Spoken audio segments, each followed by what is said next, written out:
ശ്രീരാമ രാമ രാമ ശ്രീരാമചന്ദ്ര ജയ ശ്രീരാമ രാമ രാമ ശ്രീരാമഭദ്ര ജയ.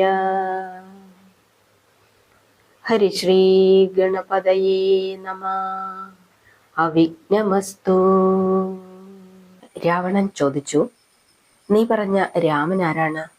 നിന്നെപ്പോലെ ഒരു കുരങ്ങനാണോ? ഹനുമാൻ പറഞ്ഞു, ഈ ചോദ്യം വളരെ വിചിത്രമായിരിക്കുന്നു. അറിഞ്ഞുകൊണ്ട് അറിയാത്ത മട്ടിൽ ചോദിക്കുന്നത് ഭീരുക്കളുടെ ലക്ഷണമാണ്. എങ്കിലും ഞാൻ പറയാം, കേട്ടുകൊള്ളൂ. കൈലാസ പർവ്വതം കുത്തിപ്പൊക്കാൻ ഒരുങ്ങിയപ്പോൾ പർവ്വതം അമർത്തി നിന്റെ കൈകൾ ഞെരിച്ച് നിന്നെ ലോകം മുഴുവനും കേൾക്കത്തക്കവണ്ണം കരയിപ്പിച്ച് ശതകം ചൊല്ലിയ ഭഗവാൻ പരമശിവൻ തന്റെ ഇഷ്ടദേവതയായി മനസ്സിൽ വെച്ച് പൂജിക്കുന്ന പുണ്യമൂർത്തിയാണ് രാമൻ.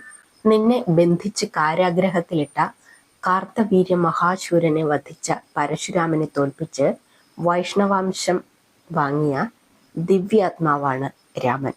നിന്നെ വാലിൽ കെട്ടിത്തൂക്കിയിട്ട് 4 സമുദ്രക്കരകളിലും നിത്യവും ചാടിക്കൊണ്ടിരുന്ന ബാലി എന്ന വാനരേന്ദ്രനെ വധിച്ച അത്ഭുത വില്ലാളി വീരനാണ് രാമൻ.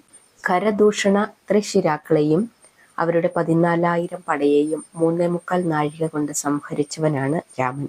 നിന്റെ മാതുലനായ മാരീചനെ കൊന്നവനാണ് രാമൻ. അവന്റെ അമ്മയായ താടക എന്ന നിശാചരിയെ നിഗ്രഹിച്ചവനാണ് രാമൻ.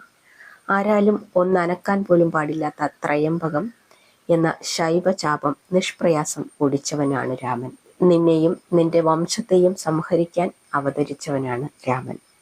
അതുകൊണ്ട് നീ സീതാദേവിയെ രാമസന്നിധിയിൽ കൊണ്ടുപോയി സമർപ്പിച്ച് മാപ്പിരന്നാൽ നിനക്ക് അദ്ദേഹം അഭയമരുളും. അദ്ദേഹം കരുണാവാരിധിയാണ്. ഞാൻ പറയുന്നത് നീ അനുസരിച്ചാൽ നിനക്ക് നന്മയുണ്ടാകും. രാവണൻ ക്രുദ്ധനായി ചാടി എഴുന്നേറ്റു. എന്നെ അപമാനിച്ച നീ ഇനി ജീവിച്ചിരിക്കാൻ പാടില്ല. രാവണൻ രോഷാകുലനായി സിംഹാസനത്തിൽ നിന്നും ചാടി എഴുന്നേറ്റ് ഉറയിൽ നിന്നും വാൾ വലിച്ചൂരി. അപ്പോൾ അടുത്തു നിന്നിരുന്ന വിഭീഷണൻ തടഞ്ഞു. ജ്യേഷ്ഠ, അരുത്. ദൂതനെ വധിക്കുന്നത് മാതൃഹത്യയ്ക്ക് തുല്യമാണ്. വൈശ്രവണ ദൂതനെ വധിച്ചതിനാൽ ദൂതൻ മൂലം അങ്ങയ്ക്ക് നാശം സംഭവിക്കുമെന്നൊരു ശാപം കൂടിയുണ്ട്. അതും ഓർമ്മിക്കണം. അനുജന്റെ ഉപദേശം അനുസരിച്ചു എങ്കിലും ദശാസ്യൻ പറഞ്ഞു, നമ്മുടെ പ്രിയപ്പെട്ടവരെ വധിച്ചവനാണിവൻ. അതുകൊണ്ട് തന്നെ ഇവൻ വധ്യനാണ്. മേഘനാഥൻ പറഞ്ഞതുപോലെ ഇവൻ നിസാരക്കാരനല്ല. കൊല്ലുന്നതിന് പകരം ഇവനെ ചിത്രവധം ചെയ്തയക്കണം. വാനരന്മാർക്ക് വാലിന്മേലാണ് ബലശൗര്യങ്ങൾ. അതുകൊണ്ട് ഇവന്റെ വാലിൽ തുണി ചുറ്റി എണ്ണയൊഴിച്ച് കത്തിച്ച് കരിച്ച് പൊള്ളിച്ചു വിടണം.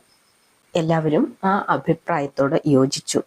രാവണന്റെ കൽപ്പനയനുസരിച്ച് ആശരന്മാർ സന്തോഷത്തോടു കൂടി ഓടി വന്ന് ഹനുമാന്റെ വാലിൽ തുണി ചുറ്റാനായിട്ട് അവനെ പിടിച്ചു. ഹനുമാനാണെങ്കിൽ അനുസരണയുള്ള ഒരു ആട്ടിൻകുട്ടിയെ പോലെ പതുങ്ങി അങ്ങ് കിടന്നു കൊടുത്തു. അങ്ങനെ അവര് ഹനുമാന്റെ വാലിൽ തുണി ചുറ്റാൻ തുടങ്ങി. തുണി ചുറ്റും തോറും വാല് നീണ്ടു വന്നു. അങ്ങനെ ഉണ്ടായിരുന്ന തുണി തീർന്നു.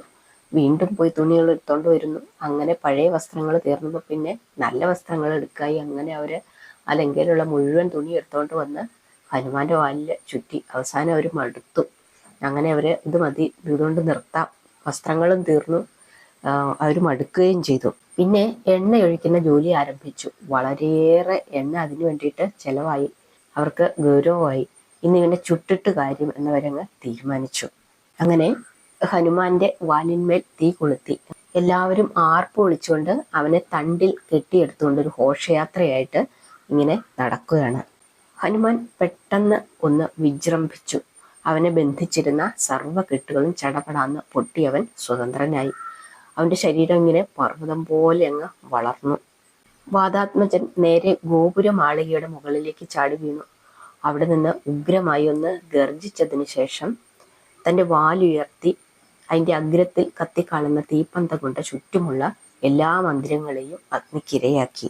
പിന്നെ അവൻ അവിടെ നിന്നും ചാടി കണ്ണിൽ കണ്ട സർവ്വ മന്ദിരങ്ങൾക്കും നിലയങ്ങൾക്കും ഒന്നിനു പിറകെ ഒന്നായി തീ കൊളുത്തി. പിതാവായ മാരുതൻ മകനെ വളരെ സഹായിച്ചു. ഒരു അഗ്നിപ്രളയത്തിൽ ലങ്കയുടെ പ്രധാന ഭാഗം മുഴുവനും കത്തി നശിച്ചുപോയി. കുംഭകർണ വിഭീഷണ മന്ദിരങ്ങളിലും സീതയിരിക്കുന്ന അശോകാരാമത്തിലും അനിലൻ പ്രവേശിച്ചില്ല. ലങ്ക ദഹിച്ച് തകർന്നു വീഴുന്ന ഹുങ്കാര ശീൽക്കാരനാദങ്ങൾ ദിഗന്ധങ്ങളിലും മുഖരിതമായി. വിഭൂതി വിളയാടിയിരുന്ന ലങ്ക അരയാമം കൊണ്ട് നശിച്ച് ചാരകൂമ്പാരമായി തീർന്നു. ഒരു മാനുഷ പെണ്ണിനെ വലിച്ചോണ്ട് വരാൻ പോയ കാരണം ലങ്ക നശിച്ചല്ലോ ദൈവമേ എന്ന് വിലപിച്ചുകൊണ്ട് വേവലാതിപ്പെട്ടുകൊണ്ട് രാക്ഷസന്മാർ സ്ത്രീകളും കുഞ്ഞുങ്ങളുമായി അഗ്നി ബാധിക്കാത്ത പ്രദേശം നോക്കി പരക്കം പാഞ്ഞു. വിഭീഷണ മന്ദിരത്തിലും അശോകാരാമത്തിലും ആളുകൾ തിങ്ങിക്കൂടി. രാവണൻ പത്നിമാരോടും പുത്രമിത്രാദികളോടും കൂടി ഭൂഗർഭത്തിൽ അഭയം തേടി. ലങ്കാദഹനത്തിന് ശേഷം ഹനുമാൻ വീണ്ടും സീതാദേവിയെ വന്ന് കണ്ട് വന്ദിച്ചുണർത്തിച്ചു. അടിയൻ തിരിച്ച് സ്വാമി സന്നിധിയിലേക്ക് വിടകൊള്ളുകയാണ്. അടിയനെ ആശീർവദിച്ചയക്കണം. സീത ഹനുമാനെ അനുഗ്രഹിച്ചയച്ചു. പവനതനയൻ സാഗര തീരത്തിലെത്തി വാല് വെള്ളത്തിൽ മുക്കി തീ കെടുത്തിയതിനു ശേഷം വാല് ചെറുതാക്കി അതിൽ ചുറ്റിയിരുന്ന തുണിപ്പന്തങ്ങൾ നിഷ്പ്രയാസം നീക്കം ചെയ്തു. വരപ്രസാദത്താൽ അവന്റെ ഒരു രോമം പോലും കരിഞ്ഞില്ല. അതിനുശേഷം മഹേന്ദ്രഗിരി ലക്ഷ്യമാക്കി കുതിച്ചു ചാടി. സമുദ്രമധ്യത്തിലെത്തിയപ്പോൾ ക്ഷീണിതനായി വരുന്ന മാരുതിക്ക് മൈനാകം ഉയർന്നു വന്ന് വിശ്രമവും ആതിഥ്യവും നൽകി സൽക്കരിച്ചു. വാനരവൃന്ദം അക്ഷമരായി ഹനുമാന്റെ പ്രത്യാഗമനവും പ്രതീക്ഷിച്ചു നിൽക്കുകയാണ്. ഇന്നലെ പോയ ഹനുമാൻ ഇന്ന് നിശ്ചയമായും വരണം, അതാണ് അവരുടെ പ്രതീക്ഷ. അതാ ചക്രവാള സീമയിൽ ഒരു ചെറിയ വെള്ളിപ്പക്ഷി പറന്നടുക്കുന്നു. അങ്കദന്റെ കണ്ണുകൾ അത് കണ്ടു. അതാ ഹനുമാൻ, അതാ ഹനുമാൻ! അവൻ ഹർഷപുളകിതനായി ഉച്ചത്തിൽ ഉദ്ഘോഷിച്ചു. എല്ലാവരും ആഹ്ലാദ ആരവങ്ങൾ മുഴക്കിക്കൊണ്ട് നിൽക്കെ ജാമ്പവാന്റെ മുമ്പിൽ ഒരു വെള്ളപ്രാവെന്ന പോലെ ഹനുമാൻ വന്നു വീണു.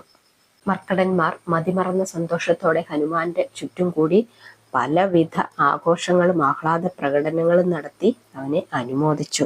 ഹനുമാൻ പോയപ്പോൾ മുതലുള്ള എല്ലാ സംഭവങ്ങളും എല്ലാവരെയും വിശദമായിട്ട് പറഞ്ഞു കേൾപ്പിച്ചു. അപ്പോൾ തന്നെ എല്ലാവരും കൂടി ഈ സന്തോഷ വാർത്ത സുഗ്രീവനെ ധരിപ്പിക്കുവാനായി കിഷ്കിന്ധയിലേക്ക് ഒരു ഘോഷയാത്രയായി പുറപ്പെട്ടു. ചെന്നപാടെ അവർ അർക്കപുത്രന്റെ വിനോദാരാമമായ മധുവനത്തിൽ കയറി മധുരപക്വങ്ങൾ പറിച്ച് തിന്നാൻ തുടങ്ങി. ഉദ്യാനപാലകന്മാർ അവരെ തടുത്തുവെങ്കിലും അവർ അത് വകവെച്ചില്ല. വംശവഴി മാതുലനായ ദതിമുഖൻ ആ വിവരം സുഗ്രീവനെ ധരിപ്പിച്ചു. അവർ കാര്യം നേടി വന്നവരായതുകൊണ്ടായിരിക്കണം അപ്രകാരം പ്രവർത്തിച്ചത് എന്ന് പറഞ്ഞ് സന്തോഷത്തോടെ സൂര്യപുത്രൻ ദതിമുഖനും ഒരുമിച്ച് മധുവനത്തിൽ വന്നു. സീതാന്വേഷണത്തിന് പുറപ്പെട്ടതു മുതൽ അതുവരെയുള്ള സകല സംഭവങ്ങളും മാരുതപുത്രൻ മാർത്താണ്ഡപുത്രനെ ധരിപ്പിച്ചു. ഹനുമാനെ അഭിനന്ദിച്ച് സുഗ്രീവൻ സർവ വാനരന്മാരുടെയും മുമ്പിൽ വെച്ചൊരു മലർമാല്യം അവന്റെ കഴുത്തിൽ അണിയിച്ചു. പിന്നെ അവർ ഒരു ഘോഷയാത്രയായിട്ട് രാമഭദ്രന്റെ അടുത്തേക്ക് തിരിച്ചു.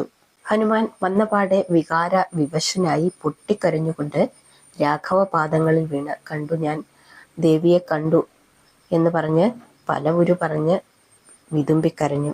രാമചന്ദ്രൻ ആ ഭക്തോത്തമനെ പിടിച്ചെഴുന്നേൽപ്പിച്ച് തന്റെ മാറോട് ചേർത്തു. സമുദ്ര ലംഘനവും സീതാദർശനവും ഉദ്യാന ഭഞ്ജനവും ലങ്കാദഹനവും ദേവിയോടുള്ള വിടവാങ്ങലുമെല്ലാം വിശദമായി ദാശരഥിയെ ധരിപ്പിച്ചു. ദേവി നൽകിയ ചൂഢാരത്നം തൃക്കൈയിൽ സമർപ്പിച്ചു. ജയന്തൻ കാകനായി വന്ന കഥയും രഹസ്യമായി ധരിപ്പിച്ചു. രാഘവൻ ചൂടാരത്നമെടുത്ത് നയനങ്ങളിൽ അർപ്പിച്ച് അശ്രുധാര വാർത്തു. ഹനുമാൻ ലക്ഷ്മണനെയും സീതാദേവിയുടെ ക്ഷേമാന്വേഷണ വൃത്താന്തം അറിയിച്ചു. ദേവി ആഹാരവും നിദ്രയുമില്ലാതെ സദാ നെന്തിരുവടിയെ തന്നെ ധ്യാനിച്ച് കരഞ്ഞുകൊണ്ട് ശംശിപ വൃക്ഷച്ചുവട്ടിൽ ഇരിക്കുന്ന ഇരിപ്പ് അടിയൻ കണ്ടപ്പോൾ അടിയനും പൊട്ടിക്കരഞ്ഞുപോയി. പിറ്റേന്ന് രാവിലെ ശുഭമുഹൂർത്തത്തിൽ ലങ്കയിലേക്ക് യാത്ര പുറപ്പെടാൻ കൽപ്പനയായി.